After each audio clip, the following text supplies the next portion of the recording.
sino otras modalidades que involucran otras técnicas, con otros principios, otros métodos. Por eso es que se ha llamado diagnóstico por imágenes. Yo tengo entendido que ustedes han tenido ya un encuentro con el doctor Sosa la semana pasada, donde lo que habíamos quedado es que él se iba a encargar de darles en ese primer encuentro los principios básicos de la radiología convencional. ¿Es verdad? Sí, doctor. Sí, doctor.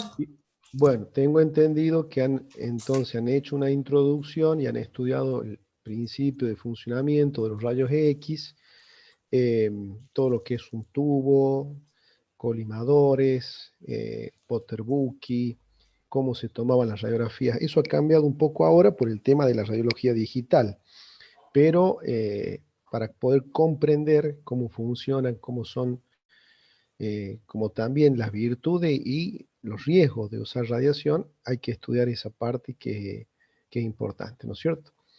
Él me ha asignado en esta tarea de ir haciendo las cosas en común, que me encargue de contarles, de compartir con ustedes los principios básicos de funcionamiento, digamos, y más de lo que es un resonador nuclear magnético y una cámara gamma, que es la medicina nuclear o medicina molecular.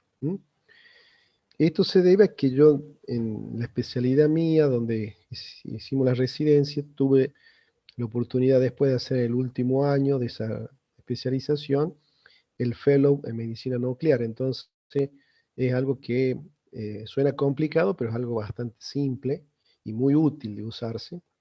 Y es así como que uno va desarrollándose profesionalmente. Después acá en La Rioja, ¿no es cierto? En los años que llegamos empezamos a introducir los resonadores nucleares y hoy se habla mucho de esa. Aunque la palabra nuclear, les digo, es una palabra que nosotros tratamos de evitarla porque produce cierto desconcierto e incertidumbre en los pacientes. Por eso decimos resonancia y decimos cámara gamma o centellografía. Son dos cosas sencillas de hacer. Yo quisiera, voy a compartir la pantalla con ustedes de una clase, de algunos que tuve en PowerPoint, para que ustedes vamos viendo juntos algunos métodos, así nos ordenamos, si les parece, ¿sí? Sí, pero... Bueno, antes de continuar con esto, les quiero comentar algo. Yo les quiero sugerir el libro por el cual ustedes se van a guiar para esta materia. Yo les recomiendo el Compendio de Radiología de César Luis Pedrosa. Es un libro completo, quizá le falte un poco en la parte de neuroradiología, pero es un compendio el compendio es sobre el Tratado General de Pedrosa, que son 4 tomos como de 2000 páginas cada uno, pero ese libro es muy útil. O sea, si ustedes me dicen cuál es la bibliografía que va a usar usted para estructurar sus clases, sus principios, sus conceptos, es el compendio de César Luis Pedrosa. Eso anótenlo en la universidad, creo que en la biblioteca está. Creo que puede haber algún link, algo que baje al libro, digamos, directamente vía digital. Más allá de eso, por supuesto, hay otras formas de aprender, como son hoy muy bien usados, ¿no es cierto?, la parte de Internet, ¿no es cierto?, siempre y cuando sean sitios serios que ofrezcan la información en forma contundente, en forma coherente, ¿no es cierto?, y seria. La clase de los días martes, en el caso particular mío, a veces me veo demorado porque salgo 2:30 del centro de imágenes donde estoy y a veces llego encima de la hora unos minutos después. A lo mejor, o sea, en el sistema figura las 12. Probablemente la clase siempre esté comenzando 2:30, 2:35. Y vamos a hacer una clase en mi modalidad que no supere la hora reloj, porque es una clase de guía para que ustedes puedan, digamos, encontrarlo al conocimiento. desde ya les estoy marcando una actitud que no es, digamos, una actitud activa mía y pasividad del lado de ustedes.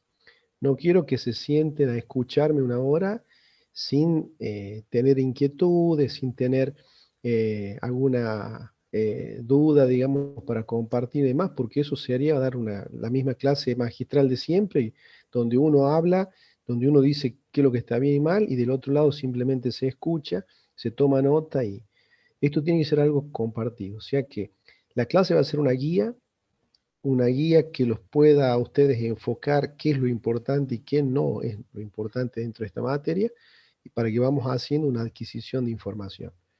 Se nota mucho en el primer examen integrador si ustedes han sido capaces de elaborar ese conocimiento.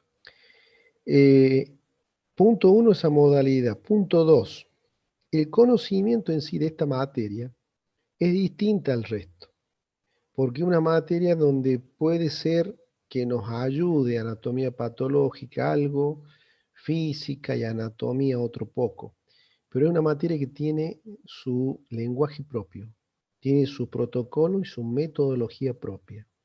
Cuando se rinde un examen y uno les pide que ustedes hablen de neumonía, no nos interesa que nos hablen de las clasificaciones clínicas de neumonía, si es típica o atípica, si es de la comunidad porque en realidad nosotros estamos preguntando que usted describa en el lenguaje, en el idioma de la materia. Y esos son los aprendizajes que queremos compartirles. A eso se le llaman signos radiológicos.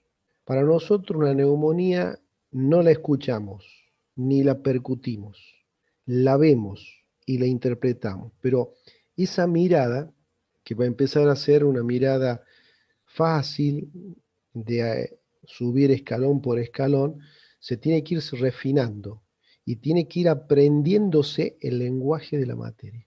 Ese lenguaje habla de densidades, por ejemplo, habla de intensidades de señal, habla de ecogenicidad, y eso tiene que ver con nuestro lenguaje propio, el intercambio de información, más los signos radiológicos que son propios de cada patología. Por ejemplo, la neumonía tiene un broncograma aéreo, un alveolograma, bordes difuminados, eh, difunde a través de los poros de Kohn, los canales de Lambert, eso lo van a ir aprendiendo.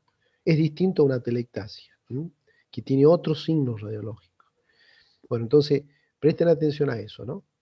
La modalidad de estudio que les dije al comienzo: investigar, averiguar, no una actitud pasiva. Segundo, dar importancia a los signos radiológicos, que es lo más importante.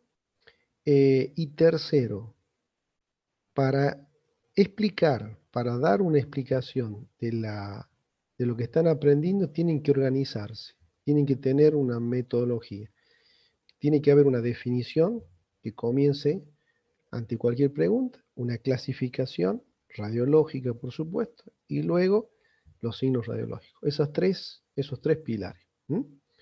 Para todo se usa siempre la misma caja de herramientas, es decir, definición, clasificación, signos radiológicos. Si les preguntan de enfisema, definición, clasificación y signos radiológicos. Y van a ver que todas las enfermedades que ustedes van a estudiar en esta materia, si ustedes usan esa metodología, la van a aprender bien, la van a aprender en forma completa y no van a tener tropiezos. Bueno, voy a ir a explicarles básicamente cómo funciona un equipo de resonancia magnética y un equipo de medicina nuclear. Más allá que les aclaro, estas clases que voy a tomar yo son parte de las clases que damos en la licenciatura en producción de bioimágenes de la UNLAR, donde hay contenidos que a primera fase no les van a parecer fáciles, pero voy a tratar yo de hacerlo lo más simple posible para que ustedes puedan entender por lo menos qué tecnología o de qué tipo, digamos, de tecnología estamos usando para estudiar o ver el cuerpo con estos métodos, ¿sí? Vamos a poner entonces, denme un minutito, voy a poner compartir pantalla. Ahí estamos. Bueno, Eh, Vamos a empezar a hablar de la resonancia magnética. Fíjense en estos postulados. Están viendo la pantalla, ¿verdad? Sí, profe. Bueno, Sí, profe. fíjense, fíjense en lo que dice. Utiliza radiofrecuencia. La radiofrecuencia. La radiofrecuencia es lo que ustedes tienen más o menos para que ustedes, cada vez que calientan comida en el microondas. El microondas usa radiofrecuencia. Ustedes saben que hay un espectro electromagnético de onda, donde existen los rayos ultravioleta, los infrarrojos, la luz solar, en fin. También existe lo que es la radiofrecuencia. Esa es la tecnología, así como el equipo de rayos X usa radiación ionizante, ¿m? Con lo que son cuantos de energía o electrones, esto usa radiofrecuencia, un pulso de radiofrecuencia. Por eso aclaro abajo, dice, no es radiación ionizante. ¿Qué significa eso? Que un resonador no hace daño. Un resonador, usted se puede quedar 24 horas dentro del resonador, si se banca el encierro, digamos. Puede estar un niño, puede estar la mujer embarazada dentro. No produce, no bombardea el cuerpo de esa persona como sí lo hacen los rayos X. El ultrasonido de la ecografía también hace lo mismo, o sea, es inocuo, al menos todavía no se han encontrado desventajas, digamos. Trabaja fundamentalmente con el átomo de hidrógeno, que como ustedes saben, abunda en nuestro cuerpo. ¿Por qué? Porque por fisiología sabemos que nuestro cuerpo, en un gran porcentaje, está constituido por agua, y la molécula de agua tiene un átomo de hidrógeno. Es decir, que trabaja con el átomo de hidrógeno, a quien llamamos nosotros protón, ¿m? Porque tiene en realidad importa por su carga eléctrica y no por su masa, porque la masa es despreciable, ¿no es cierto?, del hidrógeno, pero sí tiene una carga eléctrica, un electrón que lo convierte en un elemento, digamos, importante desde el punto de vista energético, ¿sí? Obtiene imágenes multiplanares con posibilidad de reconstrucción 3D. Hoy lo hacen también los tomógrafos a eso, pero en un comienzo solamente el resonador era capaz de hacer eso, ¿no? Se hacen estudios en mujeres embarazadas, es el estudio de elección en lo que es el aparato mioarticular. Hoy los traumatólogos están muy acostumbrados a querer ver todo, de una rodilla, de una columna, de una cadera. No solo se conforman con ver los huesos, sino quieren ver cartílago, tendones, músculos, tejido sinovial, y eso lo hace el resonador. Eh, Fíjense ustedes qué alta la sensibilidad y la especificidad del método. Los métodos miden su calidad en medicina cuando tenemos diferentes patologías, y fíjense en que yo he tomado la hemorragia cerebral, la isquemia, el estudio de los ligamentos cruzados y las hernias de disco. Y en ninguno de los casos baja del 80%. Fíjense que en hernias de disco en columna vertebral es el método de elección. Cuando en la medicina existe algo que nosotros lo van a ver ustedes mencionar, que a los médicos o especialistas cada 2 por 3 hablamos del gol estándar, de la regla de oro, digamos, significa que no existe un método superior en dar esa información que el método que le estamos señalando. Por ejemplo, una hernia de disco hoy en el mundo, en todos los lugares del mundo, se estudia con resonancia magnética. Los ligamentos cruzados de la rodilla también se estudia. ¿Por qué? Porque les está diciendo que la sensibilidad y la especificidad es tan alta que no hay otro método capaz de superarla en el estudio de esas alteraciones. ¿Mm? ¿Cuáles son las ventajas? Son muchísimas. No usa radiación ionizante, reduciendo riesgo de mutación y cáncer. Se hacen cortes muy finitos en las imágenes con mucho detalle. Ya vamos a ver después imágenes de ejemplo para ver con qué detalle se ve la anatomía. La adquisición de imágenes multiplanares, que ya lo mencioné, detecta muy rápidamente los cambios en el contenido tisular de agua. Esto es muy importante porque ustedes fíjense en que todo fenómeno inflamatorio tiene un componente que es el edema, ya sea en el caso de la resonancia puede ver el edema hasta en el hueso. Y usted va a decir, no, ¿cómo puede ser el edema óseo? Sí, sí existe el edema óseo. El único método de imágenes que lo muestra es una secuencia que se llama STIR del resonador, y que muestra al hueso golpeado y edematizado, que lo muestra al hueso con la inflamación de una osteomielitis, que lo muestra al hueso cuando tiene metástasis, y eso lo hace un resonador, midiendo el cambio de contenido de agua. La calidad de imágenes se puede mejorar cuando se usan también los llamados contrastes paramagnéticos. Por eso, otra cuestión. ¿Cuáles son las desventajas? Es un estudio largo, demora 30, 40 minutos para hacerse y el paciente tiene que estar muy quieto porque cuando se mueve un chiquito altera toda esa secuencia, hay que comenzar de vuelta. Es costoso, el más costoso de todos porque es un estudio que requiere una inversión muy grande, un resonador, estos datos que yo se los doy, siempre yo sé que les va a quedar como dato, pero para que ustedes tengan idea, el resonador se lo mide en cuanto al tamaño, en lo que son, digamos, en la fuerza del campo magnético, ¿sí? Eso se mide en unidades Tesla. Y hay resonadores de 0,35, 0,50, 1 Tesla, 2 Tesla, hasta 3 o 4 Tesla. Hay equipos que han salido de 5 Tesla últimamente. Técnicamente, económicamente, el valor de un resonador de 1 Tesla es de $1.000.000. Es decir, que los estudios que se hacen en estos equipos son costosos por la inversión que uno hace para, digamos, poner en marcha un equipamiento de este tipo y después desarrollar la disciplina. Y el costo de cada resonancia por paciente debe andar cerca de los 8.000, 10.000 pesos. ¿Por qué les comento esto? Usted va a decir, ¿qué tenemos que saber nosotros de eso? Lo que van a tener que saber es más adelante, que es cuando la obra social pelea por no usar estos métodos y ustedes también por ahí van a tener que trastabillar con el problema de que la obra social no les autoriza lo que ustedes quieren como médico. Y eso genera toda una... Por eso, dejémoslo de lado, es nada más que un dato técnico, digamos. Costoso, largo, problemas planteados en lo que respecta a dispositivos de soporte vital. No podemos meter un paciente en respirador mecánico. Está contraindicado hacerle resonancia a un paciente con marcapaso. ¿Por qué? Porque el campo magnético es tan grande que lo que hace es chupar energía. Se lo digo así en criollo para que lo entiendan.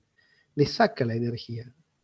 Saca y desmagnetiza todo lo que puede. Así que si usted entra con la billetera, con las tarjetas de crédito, con la tarjeta del CIEM, del parking y demás, cuando sale el resonador no sirve nada, porque se las deja estropeadas. Si entra con un reloj, le saca la pila, se le para el reloj. Si entra con un teléfono celular, sale con 0 de batería de dentro. Entonces, por ese mismo motivo, el marcapaso que tiene una pila, usted no lo puede meter al paciente, porque imagínese que el paciente hace un paro cardíaco adentro porque usted le succionó la fuerza de la pila, de la batería del marcapaso. Es contraindicación absoluta. Tenemos también, por supuesto, gente que tiene prótesis, materiales ferromagnéticos, sistemas de tracción, stent. Han evolucionado mucho esos materiales, ¿no? Antes era todo metal, ahora ya hay plásticos, Kevlar, polisulfonas, cosas más nuevas, pero eh, también se producen algún tipo de reacción cuando metemos a un paciente que tiene una prótesis vieja, ya de 10, 15, 20 años de... Les voy a dar un dato a, lo que, a las profesionales, futuras colegas, las mujeres. Las mujeres cuando se ponen en los párpados esas sombras, no, yo le digo sombras, no sé si está bien, que brillan, colores celestes o colores, tienen partículas de metal, por eso tienen brillo. El maquillaje de una mujer que tenga partículas de este tipo metálicas, micropartículas brillantes, producen calentamiento de los párpados. Por eso hay que hacerla desmaquillar a una mujer cuando entra, digo mujer, ¿no? A lo mejor algún hombre también se maquilla, no lo sé. Eh, los piercing, los brackets, los aritos, todo eso se tiene que despojar el paciente antes de entrar a un resonador. Fíjense que es toda una cuestión de detalle. Eh, es un túnel y hay mucha gente que no lo aguanta, por eso produce claustrofobia cuando se está dentro. Eso, hay veces que hay que premedicarlo al paciente, acompañarlo, en fin. Los pacientes neurológicamente inestables no pueden estar. A eso me refiero cuando digo que el paciente no responde a órdenes verbales, no hace caso, se mueve. Hay gente que a veces está con problemas psiquiátricos, en fin. La excitación psicomotriz es la enemiga número uno del resonador. Y la población pediátrica que necesita neuroleptoanestesia, muchas veces un niño se asusta al ver un aparato tan grande y por supuesto que a veces comenzamos muy bien en los estudios, pero luego los tenemos que parar porque se movió y arruinó toda la secuencia. La preparación es lo que ya les dije, la voy a pasar de largo, es despojarse de anillos, collares, piercing, pendientes, debe estar quieto durante toda la exploración y pues, se puede usar un ansiolítico, por eso no lo prescribimos nosotros, generalmente hacemos que la persona lo use por sí sola si es que usa ansiolítico, ¿no?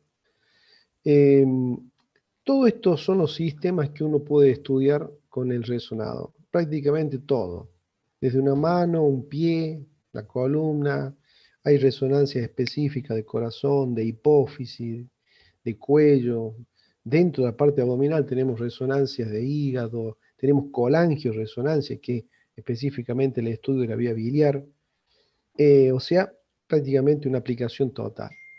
¿Quién no puede hacerse una resonancia? Paciente portador de marcapaso. Volvemos a insistir con eso. Paciente portador de algún implante protésico metálico, si una prótesis vieja. El embarazo, la primera conducta es diferir el estudio. O sea, traten de no indicar una resonancia a una mujer embarazada, salvo que sea extremadamente necesario hacerla. Por ejemplo, la colestasis del embarazo. Las mujeres embarazadas que tienen dilatación y ascenso de niveles de bilirrubina, pueden llegar a necesitar sí o sí una resonancia, se lo hacen. Si no, lo diferimos. Significa que no va a tener mayores, digamos, problemas en esperarla un poquito.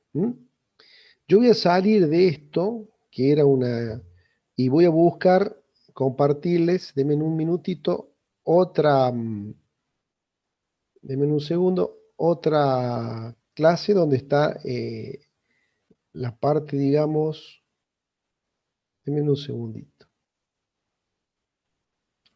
perdón.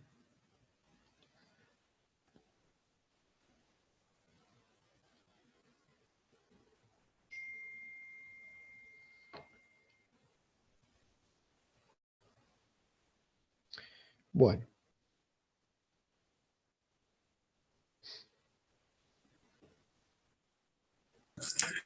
Profe, ¿le puedo hacer una pregunta? sí, diga. Yo estoy con el Pedrosa acá enfrente mío y trata el tema de la resonancia magnética de una manera muy física. Habla de polo S, polo N, Sí, momento bueno, magnético. sí. ¿Todo esto es No, tan yo se lo voy a... importante como lo que nos está dando usted? No, yo se lo voy a resumir en esto que estoy intentando hacer ahora. ¿La están Bien, viendo la perfecto. pantalla ustedes? Sí. Bueno. Ya quedó, profe, quedó en la anterior, en quién no puede realizarse una resonancia magnética. No cambió Bien, a otra pantalla. perdón. Déjeme que vea acá.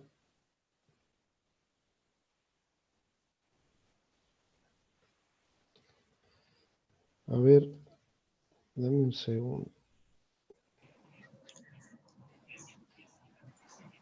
Profe, creo que tiene que dejar de compartir y volver a compartir.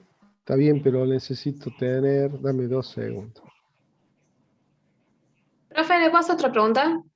Y diga, ¿Por qué no, o sea, se trata de no hacer una resonancia durante el embarazo? por lo que le acabo de decir. Ahí, a ver la imagen. Ahí cambió. No, No, profe. todavía no. Ah. No. Em, la respuesta a lo que me preguntan. Todavía no está probado porque el método es tan nuevo. Esto surge en los años 80. en la década de los 80, 90, y es tan nuevo que todavía no tenemos una prueba a largo plazo. Si durante el embarazo la radiofrecuencia afecta al feto. Aparentemente no, pero no se tiene el suficiente número de años como para decir, bueno, digamos, ¿me se entiende? No sé, entonces hay que esperar. En cambio, por ejemplo, los rayos X llevan más de 100 años. O sea, para eso ya sabemos y tenemos multiprobado que sí son radiaciones ionizantes. Es por ese motivo que no haría yo una resonancia en el embarazo, salvo caso extremo de que sí haga falta. Si no hace falta, usted tiene otros métodos para estudiar una embarazada. Puede usar ultrasonido, una ecografía. ¿Mm? No sé quién me preguntó eso, no la tengo en pantalla. Estoy tratando de enlazar la Yo, otra. Nombre. Abril López. Abril López, perdón. Acá la vi. Claro, es por eso, Abril, ¿me entendés? Es una cuestión, digamos, de falta de certeza, ¿sí? A lo mejor si en Sí, sí. algunos años aparece algo que diga, no, la resonancia hecha en una mujer embarazada tiene un 20% de chance de dejarlo sordo al niño cuando, bueno, la cosa cambia. Por ahora no está probado eso. ¿Mm? Bueno, a ver, vamos a ver acá. Sí, gracias, profe.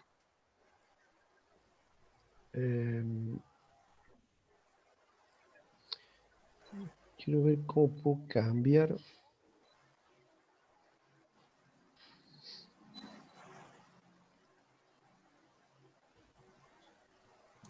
Profe, ¿y las resonancias abiertas no son tan eficientes? O sea, tienen mucha diferencia entre la calidad. Sí, porque tienen un campo magnético muy bajo. Y eso hace que el campo magnético, al ser tan bajo, digamos, no tiene tanta fuerza. Cae la resolución, digamos, de la imagen. ¿Se entiende? Ese es el punto. Déjenme ver. A ver. Acá estoy. Bueno, ahí está cambiando la pantalla. Sí, va ¿Sí? pasando las páginas. Bueno, entonces tengo que dejar de compartir esto. A ver si vamos. Ahí está. Y ahora voy a compartir esta imagen. ¿La ven en la pantalla ahora? ¿Hola? No, profe, lo vemos No, a usted. profe. Todavía. No. Bueno, a ver. Vamos a compartir pantalla. Ahora sí. Ahora van a verlo. Ahora sí. Ahí está. ¿Sí? Ahora sí. Sí, ahora sí.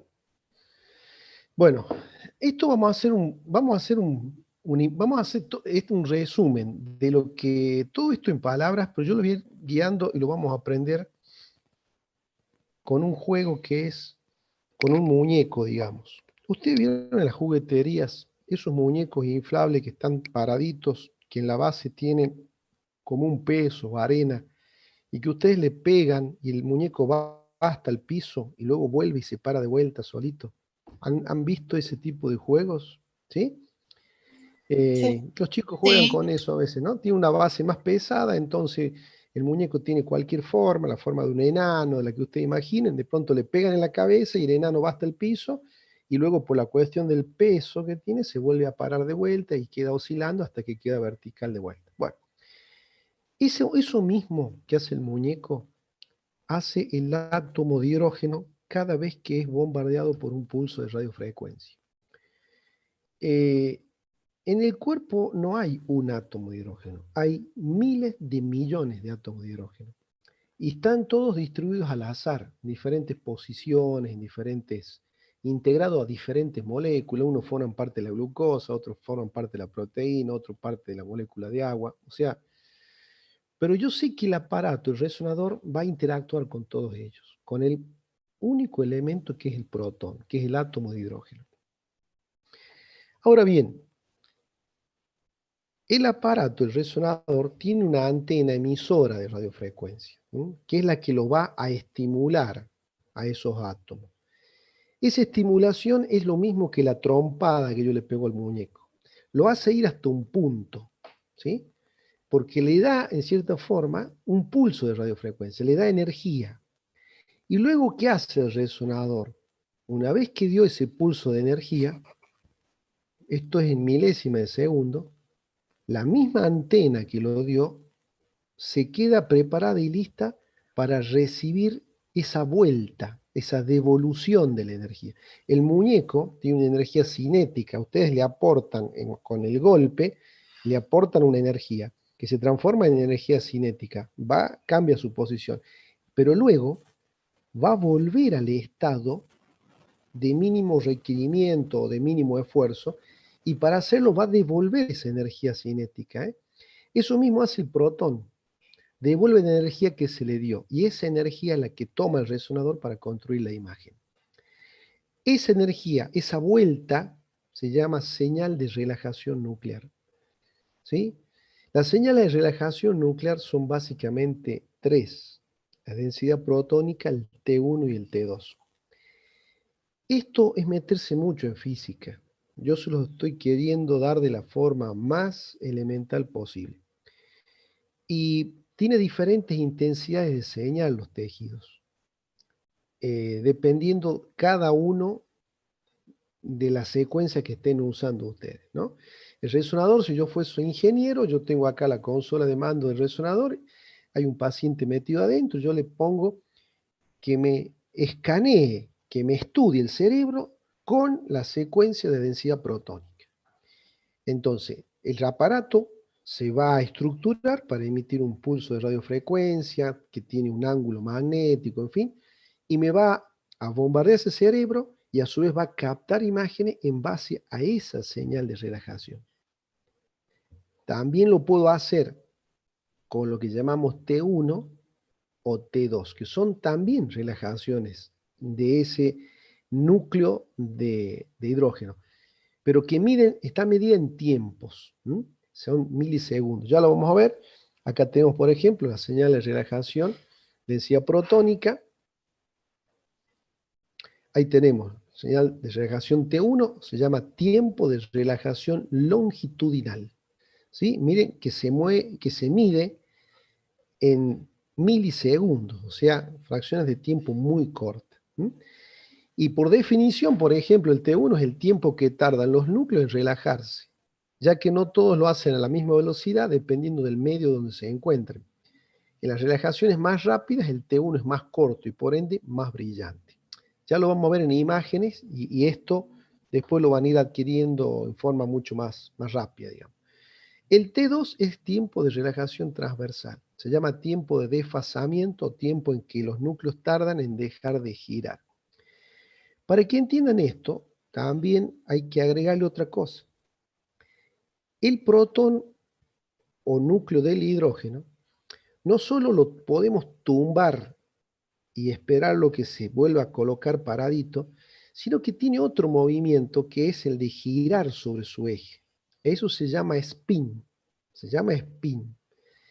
Y como el muñequito este nunca está estrictamente vertical, siempre está tumbadito para un costado, cuando gira sobre su eje y gira sobre su órbita, describe como un movimiento circular por un lado y a su vez girando sobre su eje por otro.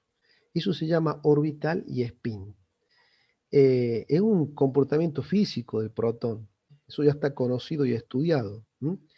En base a eso se construyen estas señales de relajación. Por eso dice, el giro de los núcleos está influido por el entorno. Es bastante complejo esto, no se asusten. Yo voy a ir dándole rienda a ir avanzando. Después, en forma sintética, vamos a aprender lo que ustedes deben saber, que es a qué señal o cómo se ve determinado tejido en una secuencia, en la otra y en la otra. Vamos a ver un cerebro, por ejemplo, el líquido cefalorraquídeo, cómo es en el T1, en el T2 y en la densidad protónica. Esto no hay que memorizarlo, quédense tranquilos. Yo les estoy nada más dando una idea de lo complejo que es estudiar la física en la resonancia magnética, porque no lo hemos aprendido ni ustedes ni yo en una primera clase. Nos llevó mucho tiempo, así que bueno. Pero esto es lo que hago todos los días yo, así que esto, digamos, parece que lo entiendo bastante, pero no, me costó igual que ustedes poderlo comprender. Vamos a ir a esto que es más entretenido. ¿Cuáles son las partes de un equipo de resonancia? Hay un imán creador del campo electromagnético. Cuando van a instalar un resonador, yo les cuento, se hace una habitación grande, 10 por 5, y por dentro de esa habitación se la forra todo con la cobre para que quede como una caja totalmente hermética, pero tiene que ser totalmente hermética. ¿Saben cómo la probamos nosotros? Le llamamos jaula de Faraday, eso. La probamos metiéndonos con un celular, por supuesto, antes que esté el resonador instalado, ¿no? O con una radio. Usted tiene que prender la radio y no tiene que tener ninguna, no puede captar ninguna emisora. Y cuando se mete con un celular no puede captar. ¿Por qué es eso? Porque usted está con un paciente metido dentro del resonador donde usted le va a estar diciendo al aparato que le largue ciertos pulsos de radiofrecuencia que no pueden ser confundidos con pulsos de radiofrecuencia que andan en la atmósfera, ni de radio, ni de televisión, ni de celulares, ni nada. Entonces, tiene que ser un habitáculo aislado. Hay un sistema de radiofrecuencia que lo tiene el equipo, hay un ordenador que analiza las ondas y le vamos a ir contando en base, digamos, a los componentes, que en esa habitación es donde está el magneto que le llamamos nosotros, que es el túnel por donde va a pasar el paciente. Y luego se cierra una puerta y del otro lado hay un vidrio donde nos permite ver, quizás podamos tener oportunidad de ir a visitar un resonador y puedan ver esto.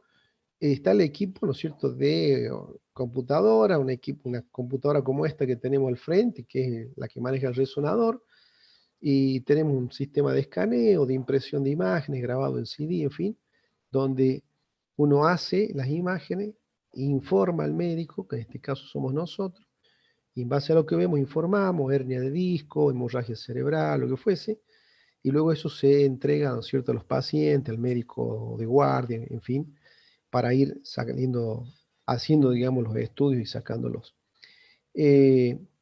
Los tiempos, digamos, que nos va a llevar a estudiar resonancia van a estar aplicados a cada sistema. Por ejemplo, vamos a comenzar con tórax.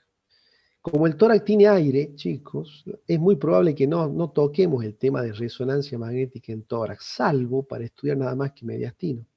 Porque el resonador le va a brindar la información del pulmón, pero usted va a tener, siempre va a preferir tener mucho mejor filiación con el tomógrafo. Si hay alguien que por excelencia nos da información del aire, digamos, dentro de un tejido, es el tomógrafo.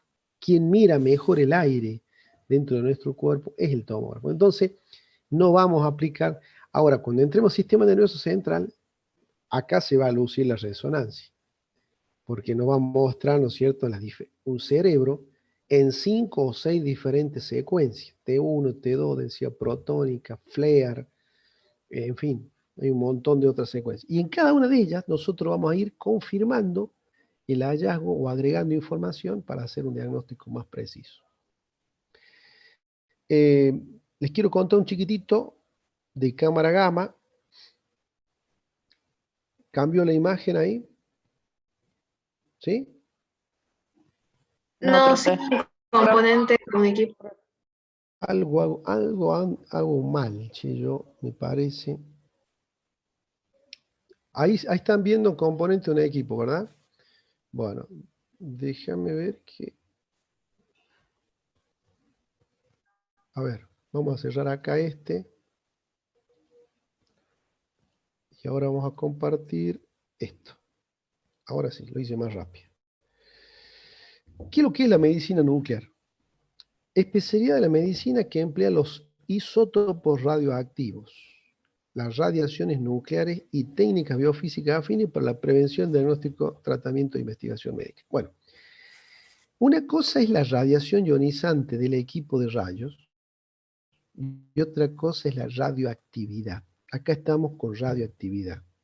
Esto sí es peligroso, porque cuando usted está en una habitación, supongamos acá estoy yo, tengo un equipo de rayos X, tengo a uno de ustedes acá, le digo, te voy a hacer una radiografía de tórax, listo, hago el disparo, pum, hacemos la radiografía, se terminó. La radiación fue ese milisegundo del disparo que hicimos la radiografía y terminó ahí, no queda dando vueltas radiación en el aire. ¿Me explico? Distinto es la radioactividad, que ahí sí existe una pérdida, una constante, digamos, producción de radiación desde un elemento radioactivo, que en medicina nuclear lo vamos a usar, como es el tecnesio 99, como es el yodo radioactivo, yodo 131, yodo 125, diferentes, digamos, elementos que usamos para hacer los estudios de medicina nuclear. ¿Cuáles son las bases físicas? Bueno, también nos lleva a entender un poco, digamos, clasificaciones de física que ustedes han estudiado, qué es lo que es un átomo, qué es lo que es una molécula. Yo voy a adelantar esto porque quiero ir a una parte más práctica. Esto es importante, qué es lo que es un isótopo.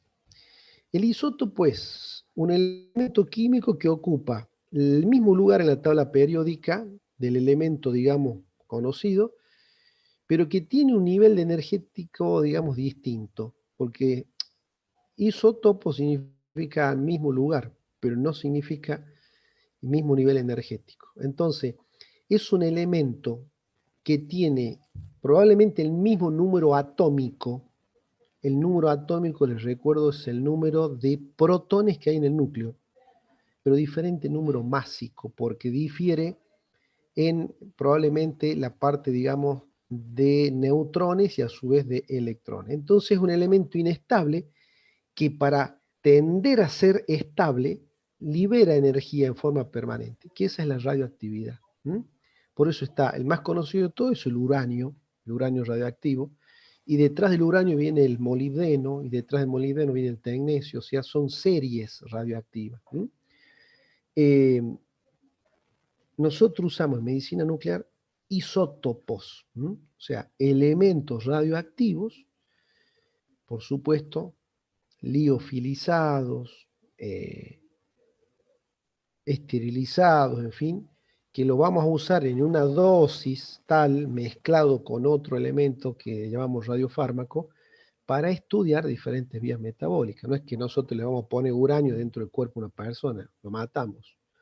Nosotros vamos a usar determinados isótopos y vamos a ir viendo, digamos, qué tipo de radiación nos da, pero para eso vamos a ir usando, digamos, canales o vías fisiológicas que nosotros conocemos, ¿sí?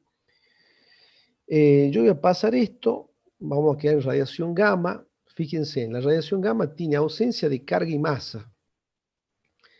Se procede a partir de un fenómeno físico que se llama transición isomérica o aniquilación de positrones. Básicamente, bueno, el isótopo más usado es el tecnesio 99. Si eso lo unimos a una molécula, tenemos un radiofármaco. Acá quiero que nos detengamos un segundo. Usted va a decir, usted va muy rápido, la verdad, y la verdad es que voy a lo práctico. No les quiero que estudien desintegración beta negativa, beta positiva, desintegración, no tiene sentido eso. En medicina tenemos, medicina nuclear, en el cuarto de caliente que llamamos, tenemos una especie como de termo.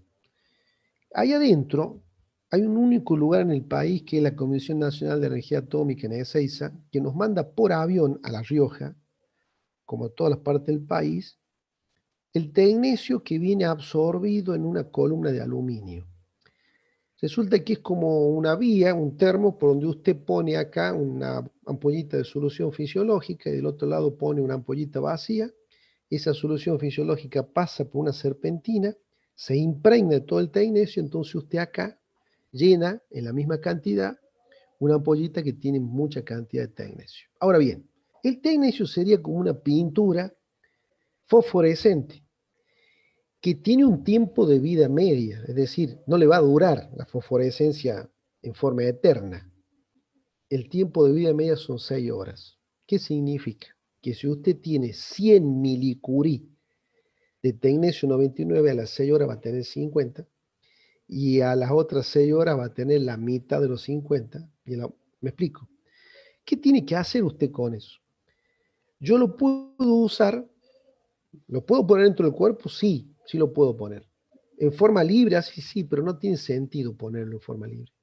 Tiene más sentido que yo use una molécula, que yo sepa a dónde va esa molécula y que sea capaz de ponerle a esa molécula una mochilita o pintarlo con ese tecnecio. Entonces, esa molécula con esa pinturita fosforescente que es el tecnecio, es la unión del isótopo más la molécula, a lo que llamamos radiofármaco. Por ejemplo, si yo uso el metildifosfonato, que es el MDP,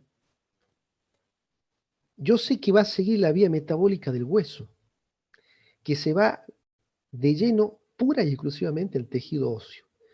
Y si yo a ese le pongo una pinturita fosforescente, ¿qué tengo que hacer? Colocar una dosis y esperar que viaje hasta el hueso y que se impregne, que se pegue al hueso, que se meta en el metabolismo del osteoblasto y el osteoclasto. Y a las 4 o 6 horas, llevarlo a ese paciente a la cámara gamma y ser capaz yo de poder ver todo el esqueleto de ese paciente impregnado con ese radioisótopo más la molécula que lo llevó. Así como es para el hueso, hay otro para la tiroides, hay otro para el hígado, hay otro para el cerebro, hay otro para el riñón. Entonces, la medicina nuclear, ¿qué hace? Pinta moléculas, les pone una marquita fosforescente que yo la pueda ser capaz de seguir, y posteriormente tengo una máquina que se encarga de recibir esa radiación permanente del isótopo, que termina a mí construyéndome una imagen que me es útil desde el punto de vista funcional, sobre todo, y anatómico en segundo lugar, ¿sí? Yo voy a mostrarle algunas cosas. Esta es una cámara gamma antigua, digamos, ¿sí? Este se llama colimador.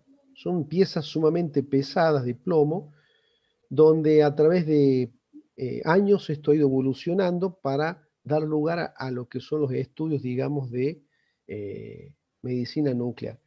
Yo les voy a dar unos ejemplos.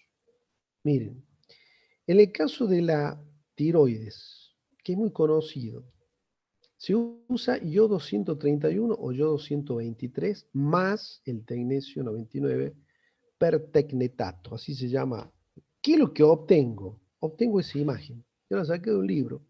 Este es el esquema de un cuello, fíjense en el borde del cuello, lineecita, el esternocleidomastoideo, y esta mancha que ustedes ven acá es la glándula tiroides de esa persona, donde se encuentra impregnada por el tecnecio 99 más por el yodo 131 y el yodo 123 metidos. ¿Por qué usamos el yodo y no otra cosa? Porque la tiroides usa el yodo, absorbe el yodo para poder fabricar las hormonas. Por eso se llama la T3 triyodotironina o el T4 la tetrayodotironina. Entonces, si yo sé que la tiroides es una glándula ávida por yodo, voy a ser capaz de, entre el yodo normal que hay en el cuerpo, ponerle un yodo que sea emisor de radiación gamma y que yo pueda después verla.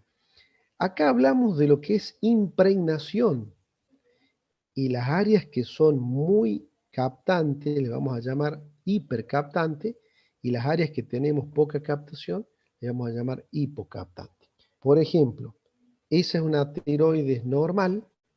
Esto que vemos acá, fíjense, es una tiroides muy grande, con zonas muy heterogéneas, donde en algunas hay mayor captación y en otras nada.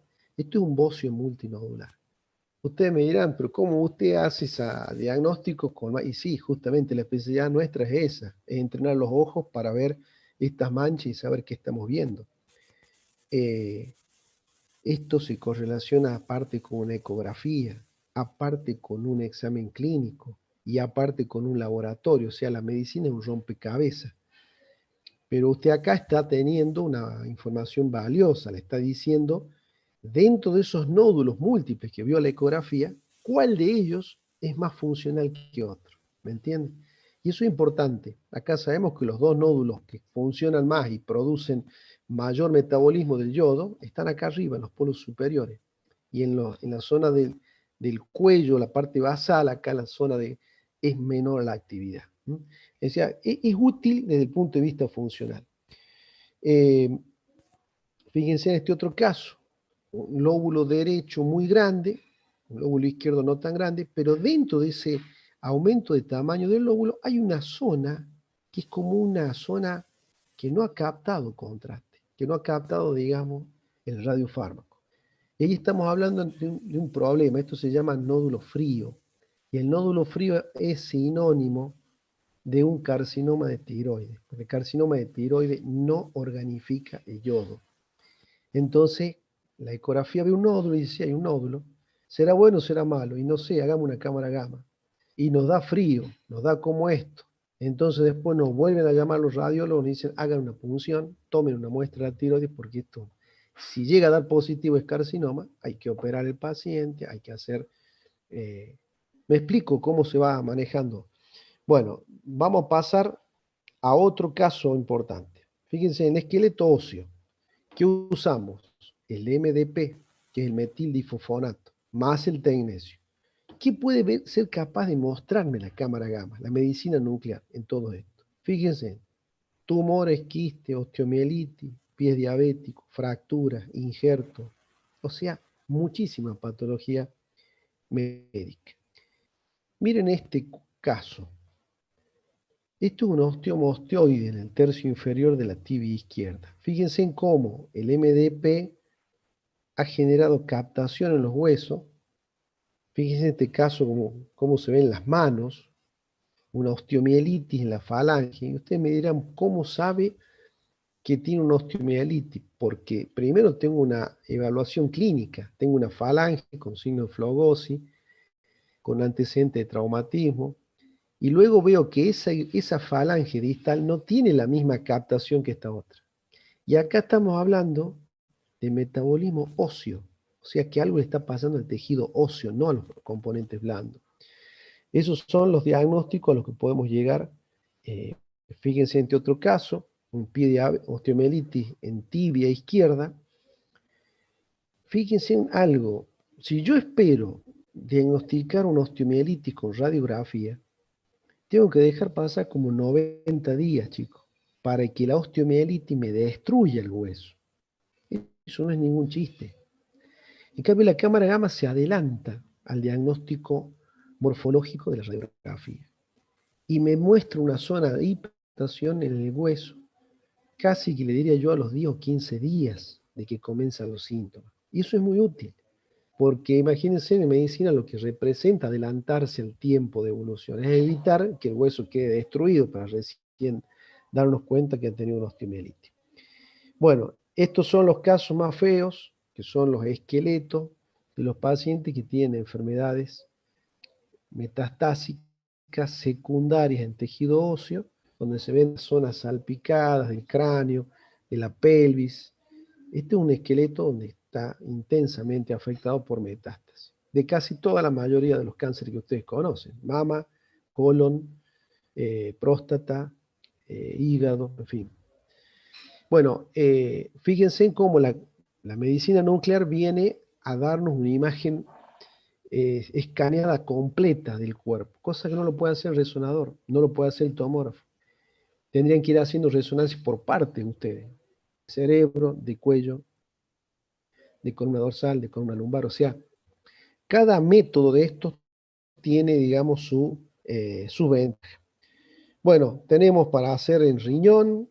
Después esto lo vamos a ver en profundidad. Simplemente esto es una aplicación, digamos, una explicación somera. Tenemos para hacer cardiología nuclear, que es la cámara gamma cardíaca, para ver el grado de perfusión del miocardio, muy usado en este momento. Se hace con talio 201 o tecnesio 99 MIBI. Es una sigla MIBI. Metoxiisobutil isonitrilo es el nombre químico, digamos. Bueno, aparato respiratorio, tenemos, quiero mostrar, no sé si al último está la parte del cerebro.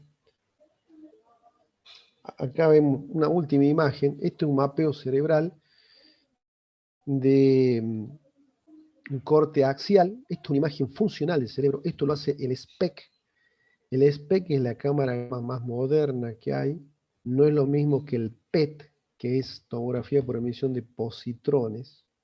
El SPEC es tomografía por emisión de fotón simple, es otra cosa.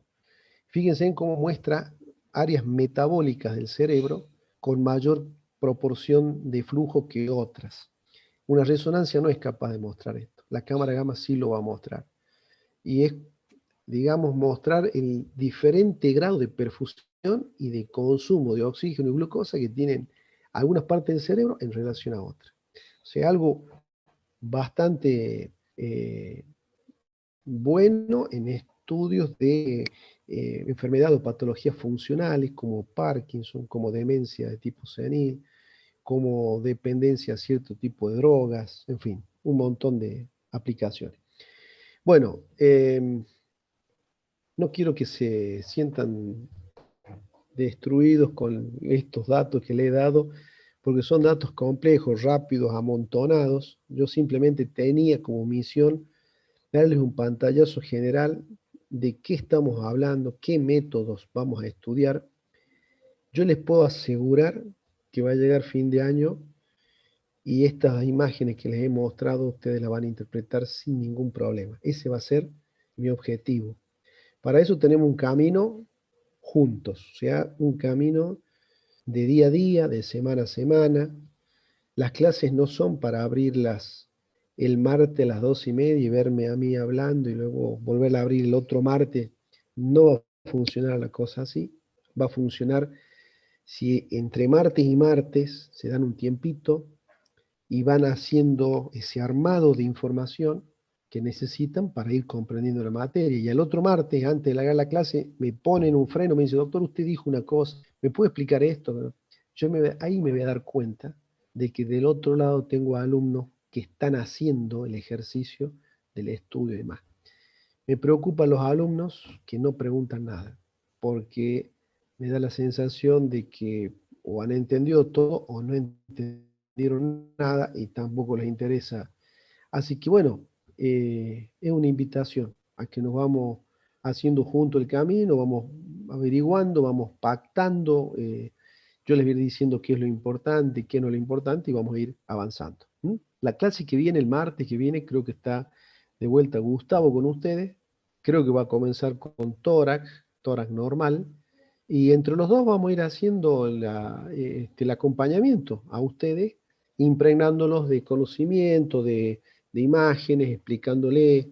Por ahí les explicamos no solo la teoría, sino la parte práctica, los trucos, los ataja caminos, digamos, cómo vamos valiéndonos nosotros para ir haciendo una aproximación cercana. ¿Estamos de acuerdo? Estoy escuchando, Sí, profe. dispuesto a Sí, profe. escuchar si tienen Sí, alguna profe. duda. Sí, profe.